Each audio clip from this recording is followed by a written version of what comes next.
Episode 53 of NES Works is not licensed by Nintendo of America.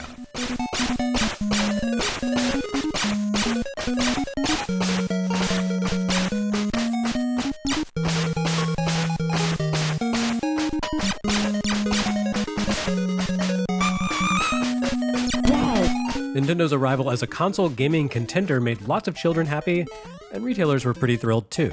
But not everyone looked to the House of Donkey Kong's aspirations with delight, and the rise of the NES caused its share of bad feelings and drama as well. This was especially true in the Atari camp, as you can see in game reviews and commentary from the mid-80s. Many Atari fans and supporters resented Nintendo, seeing them as opportunists who swept in to take advantage of a floundering marketplace and undercut established brands before those brands had a chance to get themselves back on their own 2 feet. It certainly didn't help that Nintendo was based out of Japan and that the surface-level saga of the NES perfectly fit the narrative that struggling American businesses had spun about predatory Japanese corporations in the 80s. We helped them get back on their own 2 feet even though they blew up Pearl Harbor for God's sakes. Yet here they were undermining American industry and putting honest, hardworking U.S. citizens out of business. Unthinkable. I cannot be fired! I'm fired! Well, as for Atari itself, it's hard to know exactly what they thought. After all, Atari had floated the idea of bringing the NES over from Japan themselves before the US console market crashed. Did it sting to see a foreign entity who had come cap in hand asking for distribution a few years earlier, sewing up the market that Atari had once ruled? Or was there a sense of vindication of, see, we knew this thing had promise? It's difficult to know because the Atari that existed in 1987 was not actually the same Atari that had launched the 2600 a decade prior. Not really. When the console market crashed, parent company Warner Communications had sliced Atari in half and spun off the pieces as quickly as it could. Commodore founder Jack Tramiel bought the console and computer division and called it Atari Corp., while Warner briefly retained the less disastrous arcade division, which it called Atari Games. Atari Corp. Would continue to compete in the home market for another decade, but it never achieved the mindshare it had enjoyed before the crash, in large part because of Nintendo's dominance. Meanwhile, Atari Games took a more pragmatic view. They recognized the NES as an up-and-coming hit, and quickly moved to convert their recent coin-op titles to the console. So beginning sometime in 1987, Tengen shipped 3 games for NES, their own homegrown arcade smash Gauntlet, and 2 titles by Namco. I say sometime in 1987 because precise dates for Tengen's debut trio have proven remarkably difficult to pin down. Different online sources provide dates for Gauntlet's NES release ranging from January 1987 to July 1998. Normally you can pin down an officially licensed NES release to within a month or so of its initial appearance at American retail by consulting Nintendo's official records, which cover all first and third-party official releases. Tengen's games, however, don't appear on these registries. That's because Tengen went rogue sometime in 1988 and began publishing without an official Nintendo license. This caused no end of bad feelings, legal challenges, and abuse of monopolistic power. But it also means Nintendo went through and scrubbed its public histories of any reference to Tengen, despite the fact that Atari's publishing branch very definitely brought 3 games to the NES under license. All 3 titles were eventually reissued unofficially once Tengen broke away from Nintendo, though they appear to have been produced in sufficient quantities that neither version is particularly rare or sought after. Tengen Pac-Man is no Tengen Tetris. By all accounts I can unearth, Gauntlet was Tengen's very first release for NES, debuting sometime in 1987. This makes perfect sense because Gauntlet had been a huge arcade smash for Atari Games. The home release lost what was arguably the coin-op's most compelling feature, its 4-player simultaneous design, but this is a reasonably solid conversion if indeed it was an early 1987 release. In fact, depending on when precisely Gauntlet debuted, it could make Atari Games and Tengen the first American publisher and developer to ship a game on NES. We've seen American publishers in Bruderbund and Acclaim, but more than 50 episodes into NES Works, and we've still yet to see a game developed outside of Japan.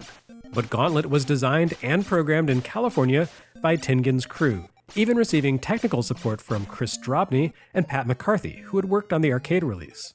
As a coin-op, Gauntlet was designed around the idea of letting 4 people play together, then simply overwhelming them with an unbelievable crush of enemy mobs. The NES reduces the active number of players to 2, though its sequel would benefit from the 1994 score peripheral. However, it does a pretty solid job of filling the screen with monsters. Gauntlet is somewhere between Exidy's Venture and Blizzard's Diablo in design, coming in a bit closer to Venture. It's a real-time, action-based take on the role-playing game that has no real RPG elements.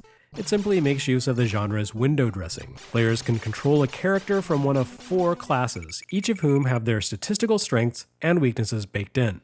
The warrior, Thor, has high physical durability, but is slow to move and slow to attack.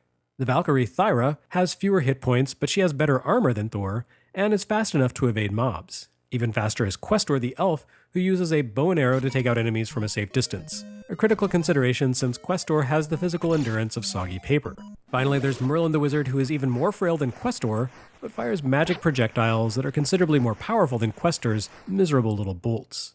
Each player must select a different character from the other, which is fine since the characters are pretty well rounded and no one hero is innately superior. They simply complement a player's preferred approach. To compensate for the loss of players 3 and 4, Gauntlet for NES adds a little more substance to the arcade game.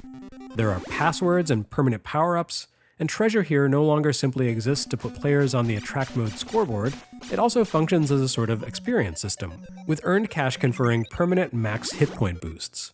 Gauntlet contains 100 stages, but it's not simply a race to the end as in arcades. Instead, players need to navigate the maze and unearth clue rooms, hidden locations that contain randomized hints to unlock the final stage. You can actually travel back and forth between stages and warp around the world to repeat levels. This isn't especially intuitive. Multiple exits may exist in a level, but none of them give an indication of their destination, but it's fairly essential. It's easy to miss clue rooms, and there's also something to be said for repeating early stages and farming door-opening keys or screen-clearing bombs. It's a reasonably ambitious overhaul of the game for consoles, reminiscent of what we've been seeing from Capcom. But Gauntlet on NES doesn't quite manage to overcome the fundamental shortcoming of Gauntlet in arcades, which is namely that it's a shameless quarter muncher. Gauntlet was literally designed to devour coins. Not only do monsters attack in waves and throngs, but even when you're just minding your own business, your health is constantly ticking down. The solution to these issues in the arcade was to throw more money at the machine, but here you can't do that.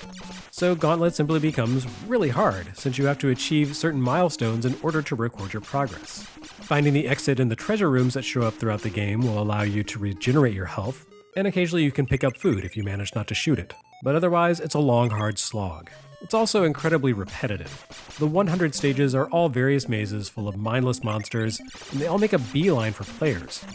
There are a few attempts to change things up here. Every 20 stages you move to a new region which has its own visual and mechanical identity, but overall it's pretty tedious in the long run. Things become especially annoying in the 4th world, where you have to deal with invisible walls. Still, it's a pretty respectable take at bringing a still fresh arcade hit home. And it's nice to see some homegrown talent here on NES, right? Meanwhile, Tengen's second release, which may or may not have been released in 1988, actually comes to us from Japan. Pac-Man was one of the earliest Famicom third-party releases, and was by far the best and most accurate home port of the game in the world at the time of its 1984 launch in Japan. Of course, by 1987, Pac-Man was a bit more passé. But still, this is exactly Namco's original home port, plus a few changed lines of code to update the copyright. This means it was still the best and most accurate home port of the game Americans had ever seen to this point. The early relationship between Tengen and Namco is interesting, because Tengen played by Nintendo's rules for its first year or so, even while teaming up with a company that had fallen out with Nintendo.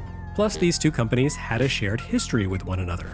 As it happens, Namco had bought majority ownership of Atari games in 1985, but sold it a year later to Atari's employees. The split appears to have been an amicable separation, and Tengen would continue to publish Namco titles in the US well into the NES's latter days, when Namco finally became a US licensee, all the way in 1993. Tengen became a sort of clearinghouse for companies who had an axe to grind with Nintendo, Atari, Namco, even Sega. While Atari and Sega's grievances were obvious, they were rival console makers more or less, Namco's friction might seem strange in hindsight, given how closely they continue to work with Nintendo even now. According to multiple sources, including David Sheff's venerable Game Over, Namco and Nintendo had a falling out around the time of the American NES launch. Namco had been a prominent early third-party supporter for Nintendo, bringing a slate of arcade hits to Famicom in excellent form, including, of course, Pac-Man. When Nintendo decided to tighten up the rules for third parties a few years later, as part of an effort to prevent an Atari Crash-style bottoming out of the market due to an excess of low-quality game releases, Namco resented these newly imposed restrictions, feeling, not unreasonably, that they had been a big part of Nintendo's success in the first place and deserved better treatment. Nintendo would shift its Japanese home console efforts to NEC's PC Engine, which debuted in Japan here in 1987. In the US, though, the arcade powerhouse would cheerfully license its games to other companies, including its future owner, Bandai. It would also leverage its close relationship with Atari Games to create a good deal of trouble for Nintendo, bypassing the console maker's licensing requirements and working in the gray market. And so we have Pac-Man, brought to the US for Namco by their friends at Atari Games under the Tengen label. And when Tengen went independent a little while later, Namco continued to feed them games, including Pac-Man. All told, there were 3 US releases for Pac-Man on NES, licensed by Tengen, unlicensed by Tengen, and licensed by Namco. All of them are simply repackagings of Namco's 1984 Famicom version of Pac-Man. That means there's not really much to say about Pac-Man here, since this version has already been touched on in Game Boy Works. As usual, the colors are a bit muted, but the maze is accurate, the ghosts behave correctly, it sounds right, and the controls are spot on. There were plenty of reasons to be excited about NES in 1987, and while Pac-Man may not seem like one of them, it did offer a pretty respectable upgrade over the infamous Atari 2600 version. So here's that old video game Ouroboros again, eating its own tail. An Atari spin-off publishes a game by Namco, who used to own the Atari spin-off, which had broken away from the older Atari that had produced an infamously poor rendition of the same Namco game, a port whose lousiness is often held up as the embodiment of the market crash that paved the way for Nintendo's rise 5 years prior. And a year later, they would both ditch Nintendo and set up camp selling unauthorized games. Got it? Great. And finally, the last, I think, of the expurgated Tengen licensed trio is RBI Baseball.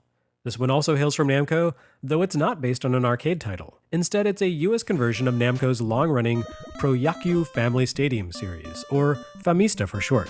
We've seen Famista already on Game Boy Works under the title Extra Bases, but this is the origin of the species, as it were. Famista was part of Namco's Family series of games, so named because the NES was the family computer in Japan. As you can see, Famista was formed in the image of Nintendo's own 1983 creation Baseball, with squashy-headed babymen fielding the ball, and a dual-view play format, batting and fielding. As many 8-bit baseball games as we've seen by this point, we really don't need to belabor the fundamentals. RBI Baseball plays exactly like every other baseball title of the style. You have 2 play mode options here, which differ based on whether you're playing the computer or another person. If you challenge the computer, you need to complete an entire 9-game season. That's a hefty task, made even more daunting by the fact that you don't have passwords or save files, and instead need to complete this entire challenge in a single sitting. More reasonable is the 2-player mode, in which you need to beat your opponent in a best-of-7 series. That's still anywhere from 4 to 7 matches, though, so you really need to want to settle in for a session and play some chunky pipsqueak baseball. To its credit, RBI Baseball did have 2 things going for it at the time of its debut. First, depending on its actual release date, there may have been only 1 or 2 other baseball titles available for NES. One of these was Nintendo's Baseball, a crusty relic by this point, and the other was LJN's Major League Baseball. MLB was more or less the same thing as RBI Baseball, with slightly less detailed player statistics than Famista's, balanced out by the presence of the actual MLB license. But RBI Baseball had an official license too, the Players Association license. So MLB could feature authentic teams in uniform colors, but RBI Baseball let players field popular contemporary players. The players were assigned to 8 different generic teams named for cities that hosted pro ball teams at the time, and their colors were kinda familiar but not technically accurate. Still, for fans of the game, RBI Baseball offered a pretty satisfactory experience. Each player had his own strengths and weaknesses to differentiate him from the other guys on the field, and these were mapped more or less correctly to the stats of the real players for whom they were named. Despite vanishing from most retail shelves once the company went independent, RBI Baseball evidently did well enough for Tengen that the company released several sequels in the years to come. The later RBI Baseball titles were not based on Famista's Japanese sequels, but instead built off the original game, so they felt pretty musty by the time RBI Baseball 3 rolled around. The series would jump over to Sega platforms with RBI Baseball 3, with its run fizzling on the 32X in 1995, only to be resuscitated 20 years later for modern platforms, where it feels even mustier than the later NES games did. Anyway, be that as it may, RBI Baseball made a mark for itself and helped establish Tengen as a publisher to keep an eye on. Of course, no one could have predicted where Tengen's journey would ultimately lead it, but for a brief while in 1987, Nintendo seemed to have a promising new partner in the US, Gauntlet even showed up on the PlayChoice 10 arcade system, and PlayChoice 10 RBI Baseball seemingly made it as far as production before becoming the first Tengen title to be erased by Nintendo. It was heartwarming for a while to see a former American console giant bury the hatchet with an international upstart. But it turns out burying the hatchet just opened the door for the knives to come out.